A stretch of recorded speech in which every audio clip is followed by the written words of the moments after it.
तो मुस्लिम समुदाय के लोगों को यदि किसी को लगता है भाई आपको होली के रंग से आपका धर्म भ्रष्ट हो जाएगा या जो भी है, तो वो उस दिन ना निकले, घर से ना निकले। जुम्मा साल में 52 बार आता है, होली साल में एक बार आती है। हमारे साथ मुस्लिम स्कॉलर इलियासी शरफुद्दीन मौजूद हैं। आपका बहुत स्वागत है। और शरफुद्दीन जी, सबसे पहले आपसे यही सवाल करना चाहूंगी कि जिस तरह से होली को लेकर के तमाम तरह की बयानबाजी तेज हो चुकी है, लेकिन इन सब के बीच मुस्लिम धर्मगुरुओं के भी एक मत नहीं है। कोई ये कह रहा है ऑल इंडिया मुस्लिम जमात इसे असंवैधानिक करार दे रही है, और इसके साथ ही तमाम ऐसे धर्मगुरु जो हैं वो ये कह रहे हैं कि सही है, हमें चेहरे पर रंग नहीं लगाना चाहिए। बीजेपी विधायक के भी बड़े बयान सामने आ चुके हैं कि, और वो साफ तौर पर ये कह रहे हैं, बिहार के विधायक हैं, उनका नाम भी आपको बता दूंगी, हरिभूषण ठाकुर, और उन्होंने कहा है कि मदरसों में पढ़ाया जाता है चेहरे पर रंग लग जाने से अल्लाह दंड देंगे। आपके क्या कुछ मत, क्योंकि एक मत नहीं है पूरा मुस्लिम जो समुदाय है, मुस्लिम धर्मगुरुओं की एक मत नजर नहीं आ रही है।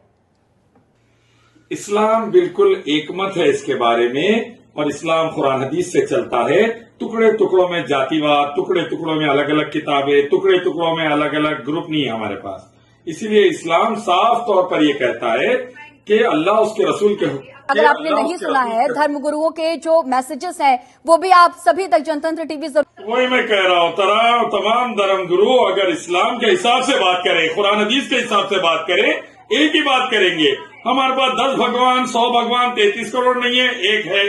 तो एक अल्लाह है, एक रसूल है, एक कुरान है, एक हदीस है और एक हुक्म है। और हुक्म ये है कि लॉ एंड ऑर्डर बरकरार रहे, लड़ाई झगड़ा ना हो, किसी की जान माल इज्जत व आबरू पर हमला ना हो। सीओ चौधरी कह रहा है कि लोग भंग पी लेते हैं, शराब पी लेते हैं, रंग डाल देते हैं, क्या कर रहे पता नहीं चलता। इसी वजह से बलात्कार भी हो रहे, एक्सीडेंट्स भी हो रहे, बच्चियों से छेड़खानी भी चल रही, हिंदू बेटियों का रेप भी हो रहा और बर्बादी भी हो रही। तो मैं कहना चाहूंगा कहीं पर भी लॉ एंड ऑर्डर कोई भी ब्रेक ना करे, भंग और शराब के नशे में बर्बादी ना लाएं, बल्कि एक दूसरे का लिहाज करे, अदब करे, भारत को एकता की तरफ लेके जाए, एक दूसरे के धर्म की वहां पर ख्याल रखे और धर्म के मामले में एक दूसरे को नीचा ना दिखाए। सीओ चौधरी कह रहा है धर्म भ्रष्ट होता है तो घर से मत निकलो। भाई एक जने भंग पी के शराब पी के घर में घुस गए तो क्या करेंगे? उसको क्या हो रहा नहीं मालूम हो रहा, चौधरी खुद बोल रहे। तो अगर पी के पिला के दूसरों की बहन बेटियों पे हाथ डाल दिए, जैसा कि चिन्मयानंद, आसाराम, गुरमीत राम करते आश्रमों में, वैसा अगर रोडों पे हो गया तो क्या करेंगे? ये तमाम चीजों का ख्याल रखा जाना चाहिए।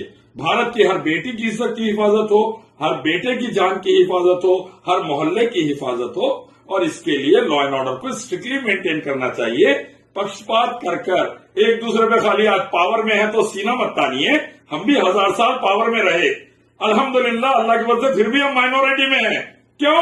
इस्लाम अमन सलामती, शांति उन्नति सिखाता। तो शांति उन्नति की बात करिए, मिलजुलने की बात करिए और लॉ एंड ऑर्डर पे कॉन्सेंट्रेट करिए। जो भी लॉ तोड़ेगा उस पर एक्शन लिया जाएगा। शराब पी के, भंग पी के कोई लॉ तोड़ेगा उस पर एक्शन लिया जाएगा। जो भी दूसरे धर्म का हो, मुसलमान से एक तरफ से कोई हो, गलत स्टेप करेगा तो उस पर भी एक्शन लिया जाएगा। ये साफ तौर पर बोलिए, लेकिन ऐसा नहीं बोल के खाली घर में रहे तो अच्छा है, ये रहे तो अच्छा है। तो गुंडे दिख रहे हो चौधरी पुलिस ऑफिसर की जगह। किसी भी तरह की कोई हिंसा ना हो, इसे लेकर के बेहतरीन मैनेजमेंट करने की पूरी। अरे भाई, गुंडों की जैसे जुबान इस्तेमाल करेंगे एक पुलिस ऑफिसर, राउडी की तरह इस्तेमाल करेंगे पुलिस ऑफिसर है, गली का लुच्चा है, पुलिस ऑफिसर है तो पुलिस ऑफिसर की तरह बात करे। मैं इंडियन आर्मी नायक का बेटा हूं, मेरे पिताजी इंडियन आर्मी में खून पसीना दिए भारत की हिफाजत के लिए 71 की जंग में। मेरे को मालूम है आर्मी की जुबान कैसी होती, पुलिस की कैसी होना। मैं IT कंसल्टेंट हूं, मेरी जुबान कैसी होना। तो अच्छी से जुबान इस्तेमाल करिए। जुबान गुंडे की तरह, लुच्चे लफंगे की तरह इस्तेमाल कर रहे, पुलिस ऑफिसर कम, 2 करोड़ का गुंडा ज्यादा दिख रहा उन्हें। ऐसा मत करो, बोलिए उसको बोलिए भारत को पहले नंबर पे रखो, योगी के तलवे मत चाटो, नहीं तो भारत टुकड़े टुकड़े हो जाएगा। भारत को नंबर 1 रखो, भारत की सुरक्षा नंबर 1 रखो, भारतवासियों की सुरक्षा नंबर 1 रखो। योगी के तलवे चाटने, मोदी के तलवे चाटने, अमित शाह के तलवे चाटने में देश के टुकड़े कर दे रहा उन्हें। ऐसा मत करो दोस्तों।